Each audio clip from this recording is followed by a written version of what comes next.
Mission 2023 के लिए BJP युवा कंधों को अहम मान रही है।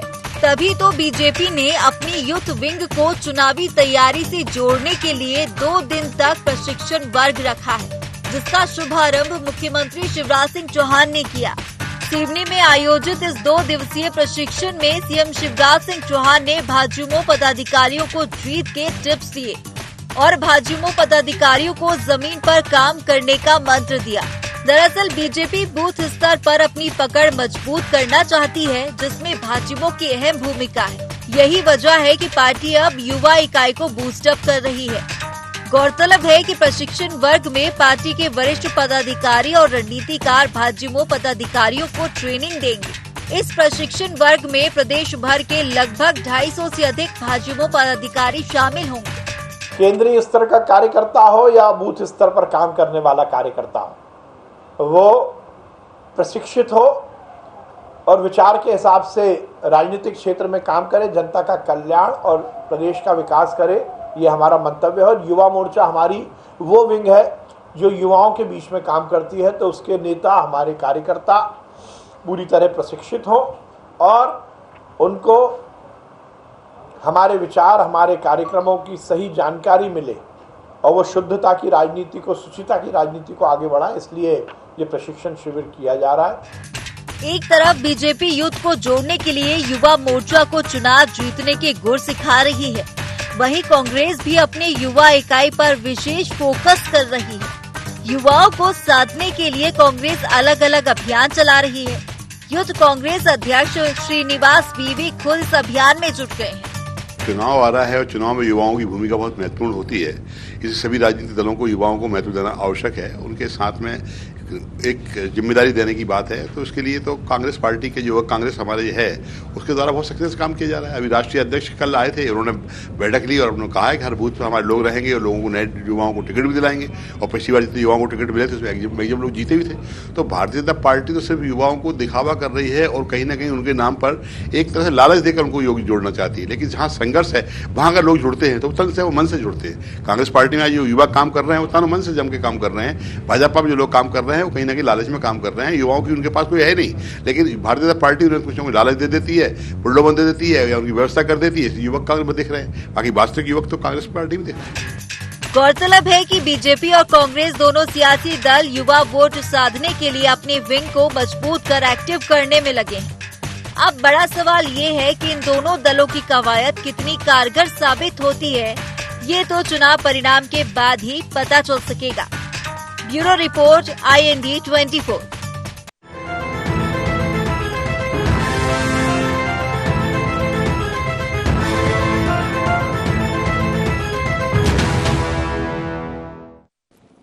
नमस्कार, मैं हूं प्रवीण दुबे।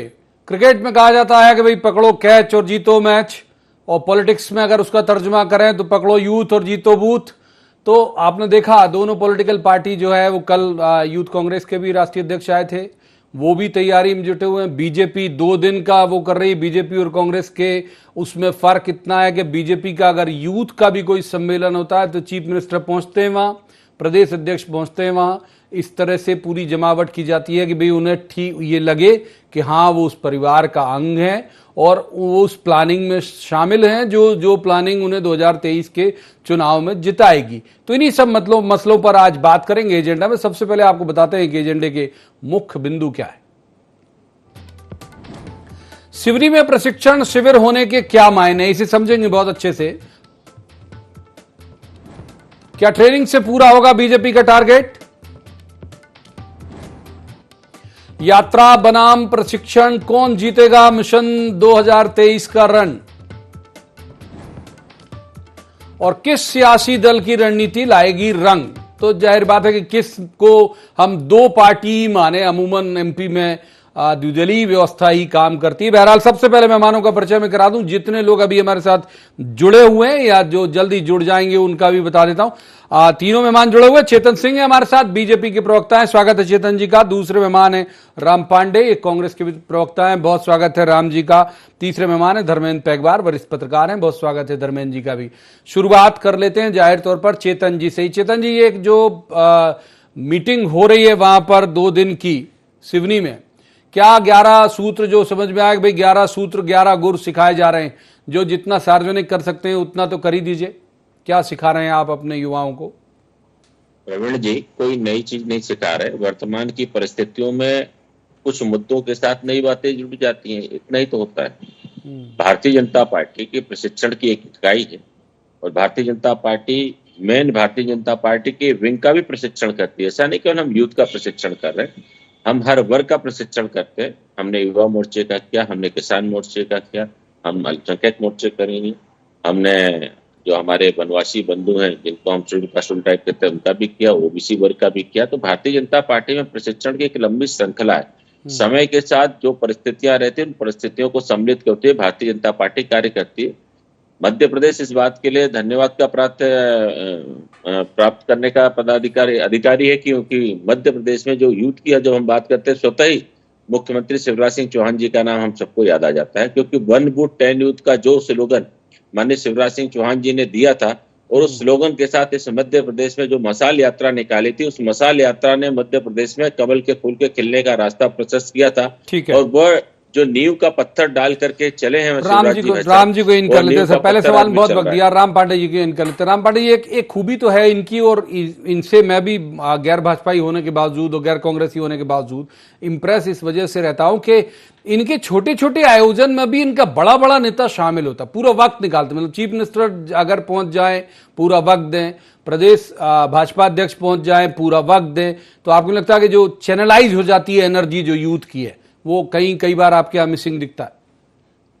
जी, ये सब जगह होता है, हर पार्टी में होता है। हर पार्टी के वरिष्ठ नेता जाते हैं, कहीं दिखाया जाता है, कहीं छुपाया जाता है, बस इतना अंतर होता है। कहीं मीडिया सजग रहता है, कहीं नहीं रहता है। हम दोनों पार्टी में सजग रहते हैं सर। 2-2 दिन के प्रशिक्षण बताइए आप, पिछले 1 साल का बता दीजिए। मैं थोड़ा जागरूक मानता हूं खुद को बुद्धि के लिहाज से, तो मैं हो सकता है काउंटर कर पाऊंगे ऐसे आयोजन इस तरह से हुए हों बड़े बड़े।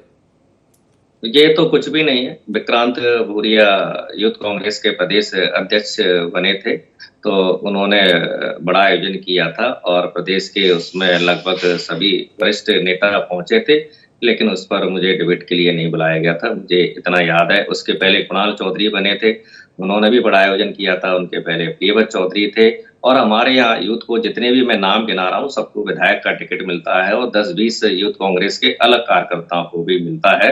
भारतीय जनता पार्टी में एक पूर्व अध्यक्ष थे, मैं जानता हूँ जबलपुर से, धीरज पटेरिया, लेकिन उनको भारतीय जनता पार्टी ने टिकट नहीं दिया था, तो पिछली बार वो निर्दलीय चुनाव लड़े थे। तो भारतीय जनता पार्टी में तो चाहे यूथ हो या कोई भी हो, वहां तो भारतीय जनता पार्टी देखा जाए तो अपने कार्यकर्ताओं का शोषण करती है, क्योंकि इनका चिंतन मनन सब बेकार है, नौटंकी ड्रामा है। इनकी पार्टी में जो 2 लोग हैं दिल्ली में, वो जो कहते हैं वो करते हैं। अब बताइए, इनके शिविर में कोई कह सकता है कि 400 का सिलेंडर 1200 में मिल रहा है, मोदी जी या शिवराज जी, या आप टैक्स कम कर दीजिए? किसी की हिम्मत नहीं है।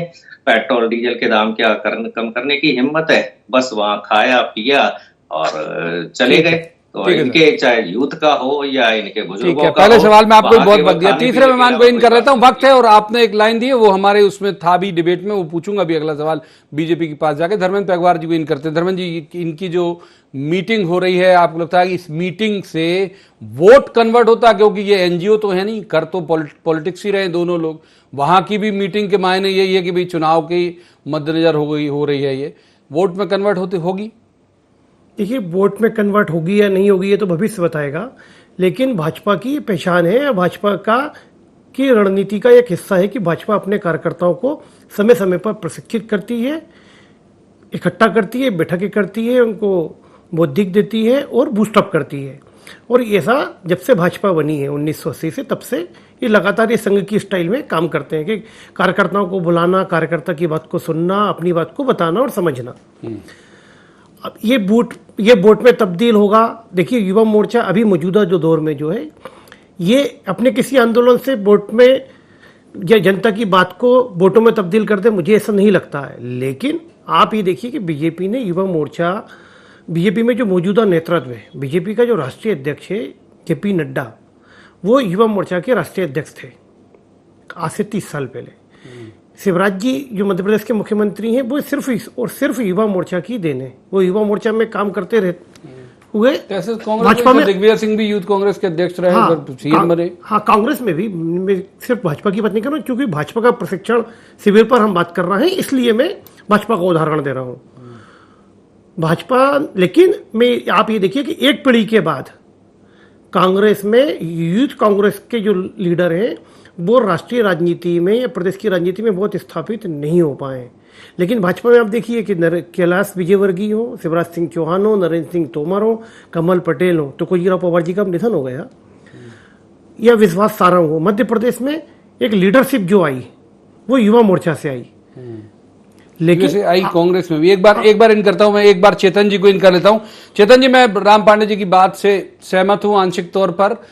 ये बात सही है कि वो पिछले बार की अगर हम कैबिनेट कमलनाथ की देखें तो यूथ थी, तो ज्यादा मौके धीरज पटेल उन्होंने जिक्र किया, मुझे याद है बहुत अच्छे से कि वो लगभग आपको बेहद परेशान करने वाली स्थिति में थे और वो बागी हुए थे। एक आध दो नाम मुझे और भी याद है, मैंने 2018 का इलेक्शन भी कवर किया था।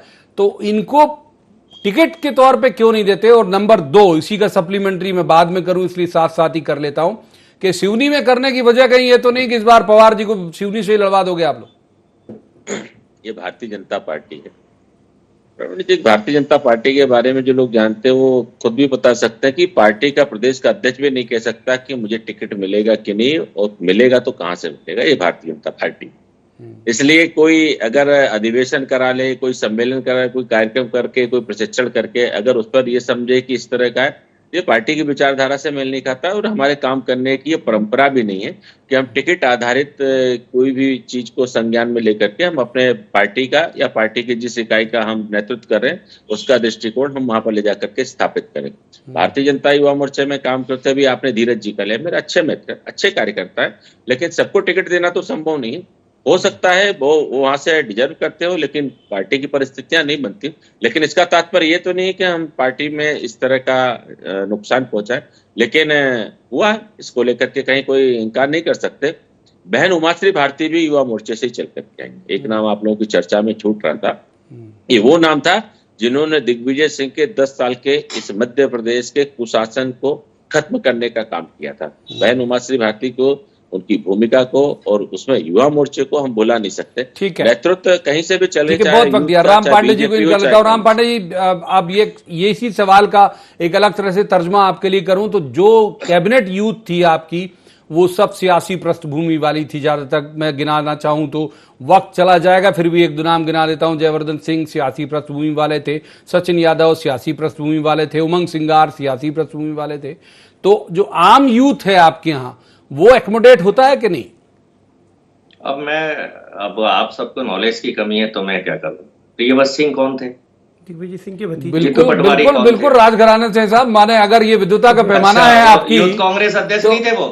नहीं, मैंने कहा था कि वो लोग गलत लाइन पे ले जा रहे हो आप। जीतू पटवारी यूथ कांग्रेस अध्यक्ष नहीं थे? चलो ठीक है, मैंने आपको टोक दिया, आपको टोकना मेरा गलत है क्योंकि आपसे तो मैं नहीं जीत सकता हूं। नहीं, मैं ये बिल्कुल भी नहीं कह रहा हूं साहब, हम किसी युद्ध के मैदान में नहीं है, माफ कीजिए। मैं ये बिल्कुल नहीं कह रहा हूं कि आप मुझे टोक के गलत कर रहे हैं। मैं कह रहा हूं कि सवाल मेरा ये था, एक बार फिर से तर्जुमा कर देता हूं साहब। एक कम अक्ल व्यक्ति, मूलमती व्यक्ति का सवाल तो ले लीजिए। मूलमती व्यक्ति का, कम अक्ल व्यक्ति का सवाल ये था कि पिछले बार मैं सहमत हूं कि आपकी कैबिनेट यूथ थी। वो जो पहला, आप तो पहले सवाल का जवाब देना शुरू कर दिया आपने। मेरा जो दूसरा सवाल था कि पिछले बार आपकी कैबिनेट यूथ थी, लेकिन वो सभी यूथ जो थे वो सियासी पृष्ठभूमि वाले यूथ थे। कॉमन यूथ क्या आ सकता है, ये पूछ रहा हूं मैं। टिकट के संदर्भ में पूछा था मैंने। जीतू पटवारी की पृष्ठभूमि बताइए जरा मुझे। पिछले चुनाव में सर जीतू पटवारी बहुत एस्टेब्लिश नाम थे। नहीं, मतलब उनके सियासी पृष्ठभूमि क्या है? मतलब उनके पिताजी क्या मंत्री थे? उनके दादाजी क्या मंत्री थे? पार्टी ने उनको प्रदेश अध्यक्ष बनाया, पार्टी ने उनको टिकट दिया, वो चुनाव जीते, पार्टी ने उनको मंत्री बनाया। प्रियव्रत सिंह जी यूथ कांग्रेस अध्यक्ष का चुनाव जीते, पार्टी ने उनको एमएलए का टिकट दिया, पार्टी ने उनको मंत्री बनाया। कुणाल चौधरी यूथ कांग्रेस के प्रदेश अध्यक्ष थे, पार्टी ने उनको टिकट दिया, पार्टी के टिकट पर वो यूथ कांग्रेस का चुनाव जीते। ये मैं लगातार 3 की बात कर रहा हूं। और चौथे अभी विक्रांत भूरिया बने हैं, जिनको भी पार्टी ने टिकट दिया। तो हमारे तो पिछले 4 तो मुझे लगातार ये नाम याद है, और चारों को पार्टी ने एमएलए का टिकट दिया और चारों को मौका दिया। और पिछले यूथ अध्यक्षों की भी बात करते हैं तो सुरेश पचौरी जी मध्य प्रदेश यूथ कांग्रेस के प्रदेश अध्यक्ष रहे हैं। मीनाक्षी नटराजन जी मध्य प्रदेश यूथ कांग्रेस की प्रदेश अध्यक्ष रही है। ये तो मैं मध्य प्रदेश के नाम आपको गिना रहा हूं। तो हमारी पार्टी में सबको मौका दिया था। बात आ रही है चिंतन शिविर से, क्या महंगाई कम होगी? क्या जो सड़कें उखड़ी पड़ी हुई हैं वो सड़कों पर भ्रष्टाचार से मुक्ति मिलेगी क्या? जो ठीक है, पर्याप्त वक्त दिया आपको, पर्याप्त वक्त दिया आपको, पर्याप्त वक्त दिया। हम ध्यान भटकाने का प्रयास ना करें। हमारा काम है, चाहे यूथ हो या एनएसयूआई हो या मैन कांग्रेस हो, कुछ भी हो, जनता की समस्याएं हैं, महंगाई, बेरोजगारी, भ्रष्टाचार, गरीबी, कुपोषण। ठीक है सर, ये मंच में तब्दील हो जाएगा प्लीज। मैंने बहुत वक्त दिया आपको, ये मंच में तब्दील नहीं हो जाए, भाषण के मंच में। एक बार हम धर्मेंद्र अग्रवाल जी को इन कर लेते हैं। धर्मेंद्र जी, दोनों पार्टियां, आपको लगता है कि यूथ को, उस यूथ को के जो जिसका कोई केयर ऑफ नहीं है, उसे अवसर मिलता है बहुत निष्पक्ष, बीजेपी कांग्रेस दोनों में, उस यूथ को अवसर मिलता है क्या कि वो आगे आए और वो टिकट ले और चुनाव लड़े? देखिए, निश्चित तौर पर जब हम मध्य प्रदेश के राजनीतिक परिदृश्य में देखें तो दोनों ही दलों में जो जमीनी कार्यकर्ता, जो युवा है, उसको मौका मिलने के लिए बहुत ज्यादा जद्दोजहद करनी पड़ती है। हाँ। वो भाजपा हो चाहे वो कांग्रेस हो। आप देखिए कि भाजपा में ही युवा मोर्चा में पिछले अध्यक्षों को आप देखिए कि अविनाश पांडे कहाँ है, अमरदीप मौर्य कहाँ है, या धीरज पटेरिया तो भाजपा छोड़ गए थे, कांग्रेस चले गए थे, अभी वापस भाजपा में है। तो एक राजनीतिक जुगाड़ का जो चलन राजनीतिक दलों में है, विनिंग कैंडिडेट होना चाहिए। और फिर उस समय जो लोग टिकट बांटने वाले लोग हैं, वो किसी भी दल के हों, वो उसमें उनसे उसका सामंजस्य, उनके राजनीतिक गणित वो होने चाहिए, तब लोगों को टिकट मिल पाते हैं। ठीक बात। एक बार चेतन जी को इन कर लेते हैं। चेतन जी, दो सवाल है। एक तो ये कि जो अभी धर्मेंद्र जी भी कह रहे थे और जो जिसपे मेरी भी सहमति है कि जो दरीब बिछाता है, जो भीड़ लाता है, जो आपके बड़े नेताओं की रैलियों को सफल बनाता है, उसे तब तक टिकट से नहीं नवाजा जाता जब तक उसके साथ, जो मैंने कांग्रेस से भी पूछा, आपसे भी पूछूंगा, कि उसका कोई केयर ऑफ नहीं हो तो टिकट नहीं मिलेगा। प्रवीण जी, वर्तमान राजनीतिक हालात का सबसे कठिन प्रश्न है ये। जो प्रश्न आपका है, आपका उत्तर भी उसी में है। निश्चित रूप से जो आप प्रश्न पूछ रहे हैं बहुत वाजिब प्रश्न है, और अनेक अवसरों पर चाह कर भी उन कार्यकर्ताओं के साथ न्याय नहीं हो पाता है, इससे हम इनकार नहीं कर सकते। लेकिन अनेक अवसरों पर ऐसे ही कार्यकर्ता, चाहे माननीय नरेंद्र सिंह तोमर जी हो, चाहे माननीय कमल पटेल जी हो, चाहे राजनाथ सिंह जी हो, ये सब युवा मोर्चे से उसी श्रेणी से चल करके निकले हैं जिस श्रेणी की आप बात कर रहे हैं। तो कई लोगों के साथ न्याय हुआ, कई लोगों के साथ नहीं हो पाया, लेकिन राजनीति में सबके साथ न्याय, कुछ शायद तकनीकी दिक्कत आई उनके साथ, बोलिए बात पूरी। प्रकार की दिक्कतें, इस प्रकार की दिक्कतें अभी नहीं, जब तक इसे राजनीति चल रही है, यह समय समय पर आती रहे। ठीक है, एक बार राम पांडे जी को इन कर लेते हैं। राम पांडे जी, एक जो सिवनी में करने के पीछे जो हम लोग भी एक कयास लगा पा रहे हैं, एक पूरा ट्राइबल बेल्ट है, छिंदवाड़ा बिल्कुल नजदीक, मंडला बिल्कुल नजदीक, ये सब आदिवासी बहुल जिले हैं। तो क्या एक वजह यह भी है कि उस बहाने ट्राइबल को भी साधा जाए वहां पे मीटिंग करने का, क्योंकि सिवनी किसी ऐसी भौगोलिक स्थिति में नहीं है कि बड़वानी या मंदसौर या यहाँ के व्यक्ति के लिए बहुत करीब हो। ट्राइबल बीजेपी के लिए दिक्कत की वजह है क्या, आपको लगता है? अब ये सिवनी में करें या मंगल ग्रह पर, उससे कोई फर्क नहीं पड़ेगा। मध्य प्रदेश की जनता ने इनकी दुकान पर शटर डालने का मन बना लिया है पूरी तरीके से। 2018 में भी शटर डाला था, लेकिन आधा खुला रह गया था, तो ये बाहर आ गए थे। अब जो इनकी दुकान पर शटर डलेगा, वो बाहर से ताला भी लगा दिया जाएगा कि ये विधायकों की खरीद फरोख्त ना कर सके। मैं पिछली बार 2-4 नाम और भूल गया था। ओमकार सिंह मरकाम, ये यूथ कांग्रेस के कोई बड़े पदाधिकारी नहीं थे, उनको एमएलए का टिकट दिया और मंत्री बनाया। महेश परमार उज्जैन से, जो भी महापौर का भी चुनाव लड़े थे, वो यूथ कांग्रेस के छोटे से कार्यकर्ता थे। अब इनके दरी उठाने वाले कार्यकर्ताओं के मैं बता देता हूं, जिनके पास वर्तमान में कैबिनेट मंत्री का दर्जा है। ये इनसे पूछिए, गिरिराज दंडोतिया जिनके पास कैबिनेट मंत्री का दर्जा है भारतीय जनता पार्टी में, कब इन्होंने दरी उठाने का काम किया? इमरती देवी के पास कैबिनेट मंत्री का दर्जा है, क्या उन्होंने ये दरी उठाने का काम किया? क्या मुन्ना लाल गोयल ने दरी उठाने का काम किया? अभी भारतीय जनता पार्टी से 9 विधायकों ने चुनाव लड़ा था, 9 के 9 हार गए थे। 9 के 9 को कैबिनेट मंत्री का दर्जा है। उन 9 की जगह क्या भारतीय जनता पार्टी के सक्रिय कार्यकर्ता को मौका नहीं मिलना चाहिए था? वो चुनाव हार गए और उनके बाद फिर भी उनको कैबिनेट मंत्री का दर्जा दिया गया। जवाब छोटा सा, फिर धर्मेंद्र जी के पास जाएंगे। चेतन जी, जवाब, पैराशूट लैंडिंग से आए जो लोग हैं, जो ना देखिए आपकी प्रवीण रीति जी, नीति जानते, ना आपकी विचारधारा जानते, उन्हें इतने बड़े बड़े पद प्रवीण- क्यों दे के रखें? प्रवीण जी, मैंने पहले भी कहा कि राजनीति में सबके साथ न्याय कभी न हुआ है न होगा। ये सारी बातों का एक निचोड़ था। जिन बातों को लेकर के मेरे मित्र राम जी कह रहे हैं, भारतीय जनता पार्टी ने वो सारे मामले, आप भी समझते हैं, मैं भी देख रहा हूं, ये सर परिस्थिति जन्य मामले थे, परिस्थितियों के आधार पर मामले थे। जिन बातों को लेकर के संगठन में सहमति थी, उन बातों को संगठन ने अपनी पार्टी में भी स्वीकार किया, और पार्टी ने जिन बातों पर, मुद्दों पर चर्चा की थी, उन बातों को सार्थक भी किया। पार्टी में कमिटमेंट होता है। अगर हमने किसी से किसी बात को लेकर के कमिटमेंट किया, तो वो हर परिस्थिति में उस कमिटमेंट को हमको फॉलो करना यानी पड़ेगा। पार्ट ऑफ अगर डील था गठबंधन ये। की सरकार है, तो गठबंधन की सरकार का गठबंधन धर्म भी हमको निभाना पड़ेगा। तो ये वो पार्ट हमने ऑफ किया है। डील था एक तरह का। मैंने कहा ना, गठबंधन का जो धर्म था, जिन बातों पर हमने ठीक है, धर्मेंद्र जी की बात बहुत देर से उस नहीं किया, मैं बातों आपकी पर- जरूर रोकूंगा, मैं धर्मेंद्र जी को इन करते हैं। अब धर्मेंद्र जी, जो सवाल मैंने राम पाटिल से भी किया था, और ये एक बड़ा मसला है, हम देख भी रहे हैं लगातार कि ट्राइबल को लेके बहुत संवेदी है बीजेपी, संघ, सारे। मुझे ऐसे लगता है, मतलब मैं जो तर्जमा कर पा रहा हूं, पता नहीं मैं सही हूं या गलत, कि सिवनी करने के पीछे उद्देश्य ये होगा कि आसपास के जो बाकी के ट्राइबल डिस्ट्रिक्ट हैं वो भी उससे भी ठीक से मॉनिटर किया जा सके, या अपने पक्ष में करने का प्रयास हो उन ट्राइबल युवाओं को। देखिए, सिवनी बालाघाट जो एक बेल्ट है वो भाजपा के यूथ विंग से बहुत लंबे समय से छूटा हुआ था। आप देखिए कि मध्य प्रदेश में मंडला और डिंडोरी, मंडला डिंडोरी, बात कर रहे हैं, वो मंडला डिंडोरी डिंडोरी में उमरिया माहौल भी, है बहुत अच्छा। मंडला डिंडोरी उमरिया अनूपपुर भी। तो आप देखिए कि वहां से अजय बिश्नोई के बाद कोई भाजपा का बड़ा नेता यहाँ पर मध्य प्रदेश की राजनीति में नहीं आ पाया। अविनाश पांडे आए थे, फिर वो उनको दोबारा मौका नहीं मिला। धीरज पटेरिया भाजपा छोड़ गए, भाजपा में आ गए, अभी लूप लाइन में।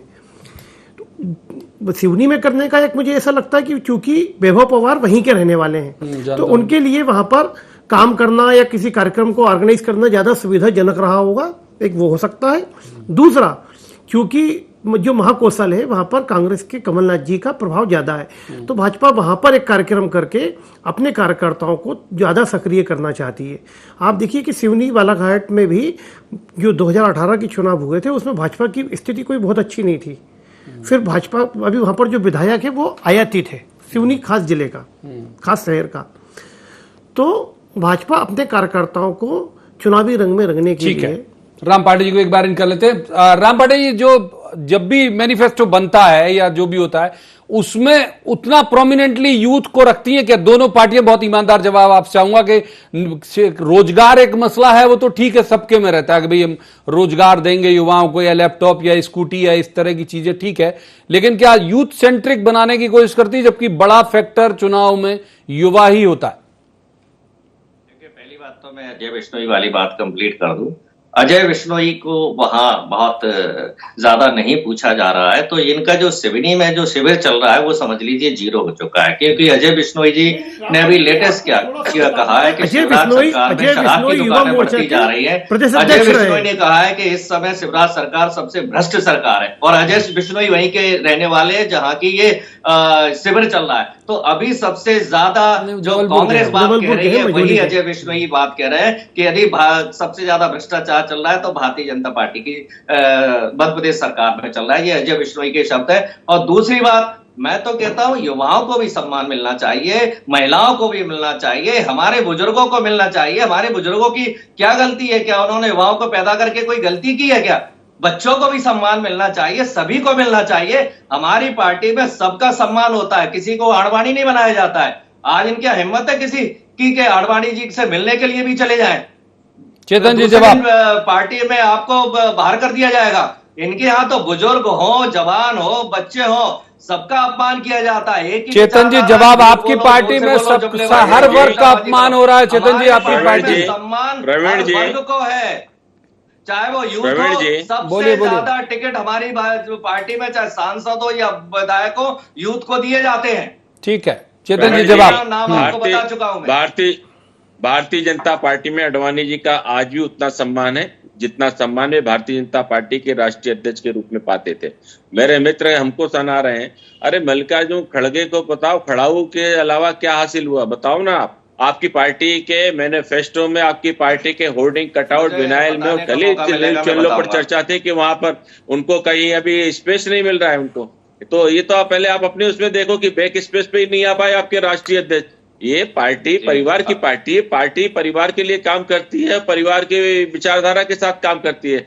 हजारों कार्यकर्ता जो काम करते हैं परिवार के लिए काम करते हैं, हमारे लाखों कार्यकर्ता करते हैं वो विचार के लिए काम करते हैं। ठीक है, क्लोजिंग रिमार्क के लिए एक बार मैं आपके वक्त फिसल गया पूरी तरह से, एक बार धर्मेंद्र पेगवार जी को इन करूंगा। धर्मेंद्र जी, ये दोनों पार्टियों के लिहाज से अगर हम बात करें तो यूथ इस बार डिसाइडिंग फैक्टर होगा या फिर हर बार की तरह वो जिंदाबाद ही चिल्लाता रहेगा? देखिए, निश्चित तौर पर युवा मतदाता और युवा उम्मीदवार किसी भी राजनीतिक दल को ज्यादा फायदा पहुंचाएंगे।